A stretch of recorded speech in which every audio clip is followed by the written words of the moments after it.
All right, welcome to the Las Vegas studios from the Link overlooking Caesars Palace. Tyler Fulghum, Joe Fortenbaugh, the first round of the NFL Draft. Yep. Just a handful of days away, Thursday, April 29th. So what we're going to do right now is play a little over-under with draft position. We're going to give you 6 players, and we're going to tell you if they go over the Las Vegas draft position or under. For example, if the draft position is 6, under would be going 5th, 4th, 3rd, 2nd, or 1st. Do you understand? I think I do. I think I got it. I figured you did, and we're going to lead with you. LSU wide receiver Jamar Chase, who opted out last season, has an over-under draft position of 5.5. Where are you going? I'm going to reluctantly go over by a little bit, and here is why. QB-needy teams are picking in the first 3 spots, and there's 4 or 5 QBs in this draft that are worthy of being a top 5, top 10 selection. So even if Atlanta doesn't want to select a quarterback at 4, which they might, some team could trade into that spot if they covet Trey Lance, Justin Fields, Mac Jones, whoever is left. We get to Cincinnati at 5, and that's the most natural connection for Jamar Chase. Yes. Joe Burrow's there. That's his LSU teammate where he set all these records. However, if Cincinnati is smart, you don't draft a wide receiver there. You draft an offensive tackle you like most in Rashawn Slater or Penei Sewell. Why? Because protecting Joe Burrow is more important than providing weapons, which they have T. Higgins from last year and Tyler Boyd on that team, Joe Mixon in the backfield. And if you draft a left tackle, you can move Jonah Williams, a 2019 first-round pick, to left guard, and Riley Reiff, who you signed, plays right tackle. You've upgraded 3 spots on the offensive line for Joe Burrow. That, to me, is the best way to tackle this conundrum. So Jamar Chase, not because of talent, I say goes over 5.5 because of needs in front of them. I see it. The only way you lose is Cincinnati at 5. That's Yeah. it, because everyone else is going in a different direction. First one for me, North Dakota State quarterback Trey Lance, over under 6.5. I will say over. The first 3 are going to go as follows, in my opinion. Trevor Lawrence, followed by Zach Wilson, followed by Mac Jones. Could be Justin Fields there, maybe not, but I'm going to go with Jones. At 4, it's Atlanta. Right. And if Atlanta keeps the pick, they could go with Lance. They've been scouting him quite well. I think they go with Kyle Pitts, the tight end out of Florida. Right. That brings us to Cincinnati, where it's either a wide receiver or an offensive lineman. And that brings us to 6, which is Miami, who doesn't need a quarterback, but someone could trade up for it. That's what worries me here, because Miami has shown the willingness to trade back. I think they keep the pick. They've already traded back once in this scenario. I'm going to go over for Trey Lance. Number 3, Tyler, Alabama cornerback Patrick Surtain II.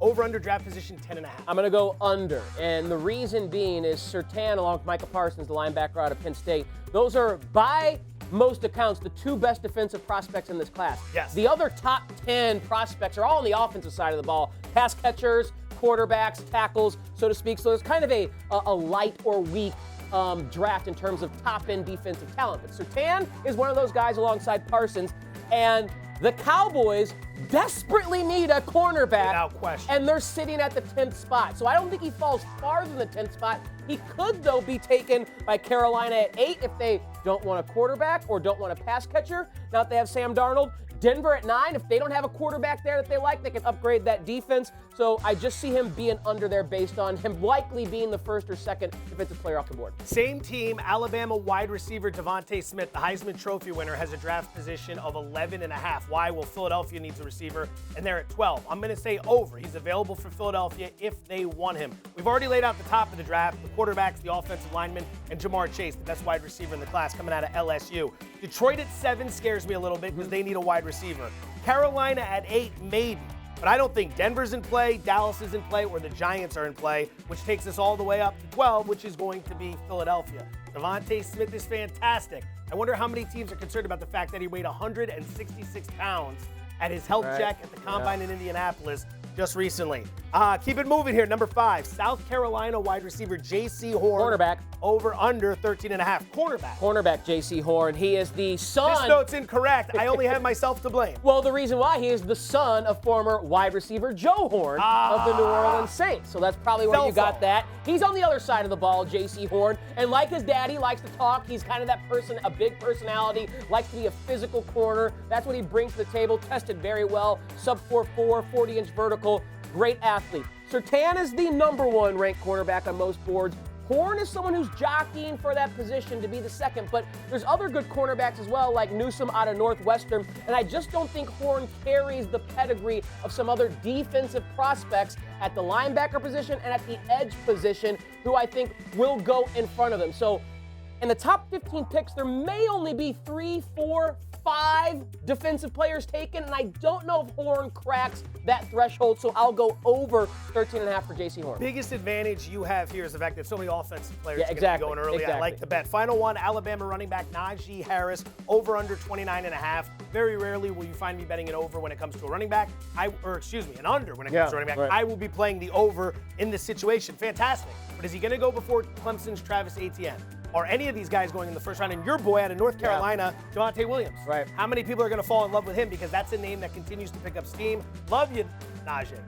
Love watching you in the Bay Area. But I'm going to bet the over here just because that's how life goes these days. I think your biggest concern, a lot of people want Pittsburgh to draft Harris, and he has that prototypical size for Pittsburgh, although we know it's just not smart necessarily to invest in running back that high. Pittsburgh probably better off getting an offensive lineman, finding a running back later. Tyler Fulghum, Joe Fortenbaugh. You can catch us on Bet every Monday, Wednesday, and Thursday, 4 p.m. Eastern, 1 p.m. Pacific. Thanks for checking us out today.